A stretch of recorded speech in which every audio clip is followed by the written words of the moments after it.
పూలదండ కోరు వీరి పేరే.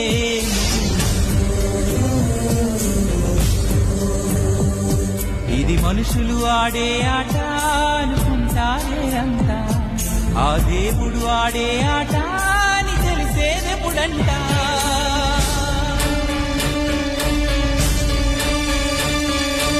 అయ్యో ఈ ఆటకి అంతే లేదుగా, అయినా లోకానికి అదుపే రాదుగా.